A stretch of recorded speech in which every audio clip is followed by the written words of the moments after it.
আরে বিশ্বাস করো, আমি তোমার ছাড়া কারোর সাথে রিলেশন করি না। তুমি যদি বিশ্বাস না করো যে আমার ভাতিজা আছে, ভাতিজার সাথে একটু কথা বলো। দেও। হ্যালো চাচা, এটা তোর কয় নাম্বার? হ্যাঁ বেড়াই, তোর কি কইছিলাম? তোকে মেয়ে কথা কবে কইছি? তুই শোনা দিলি যে কয় নম্বর কেন?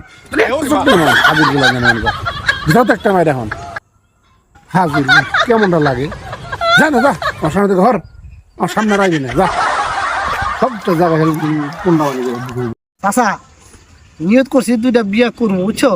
তাই নাকি ভাতিজা? কিন্তু সমস্যাটা আছে। কালকে আমি ঘুমাইছি, রাতে স্বপ্ন দেখছি এক বউ আমার বাঁধছে, আরেক বউ পিড়েতেছে। হ্যাঁ ঠিকই আছে, স্বপ্ন দেখার সময় হুশ থাকা দরকার। 2 বিয়ে করলে বানবো পিড়াইবই। এখনো ভালো হয়ে যাও বাচ্চা, বুঝছো? নাহলে গার ঠেঙ্গাবো খালি সব। মানুষে নতুন বছর পায় পুরান বছর কথা ভুলে গেছে।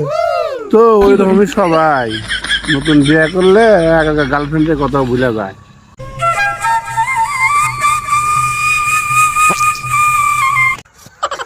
আমি আর শীতের মধ্যে একা থাকার না, হাতের লোক শাশির লোক থাকো, তো আমি একা রাতে কালো থাকবো।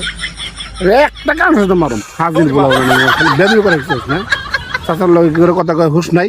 হ্যাঁ খালি ওই তাই কহারো, আর কিছু কহারো না। শাশার লোক থাকবই না। তোর কইছিলাম কি পাস করলে তোর আমি সাইকেল কিনে দেবো, দিলে আমার মধ্যে কি করছিস? হ্যাঁ কেন তুমি সাইকেল কিনে দেবে না? পড়ালে বাদ দিয়ে সাইকেল চালা শিখছি। সাইকেল চলে তোর বাইরে কাছে ফাটালাম হাজির বলা জানি কাম নাই আলা কাম করে খেলে বয়ে থাও।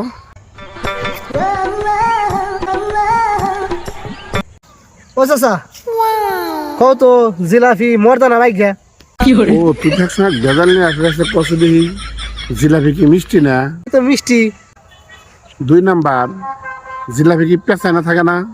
হ্যাঁ পেশা নেই থাকে। 3 নাম্বার জিলাপি কখনো কি সোজা হয় না?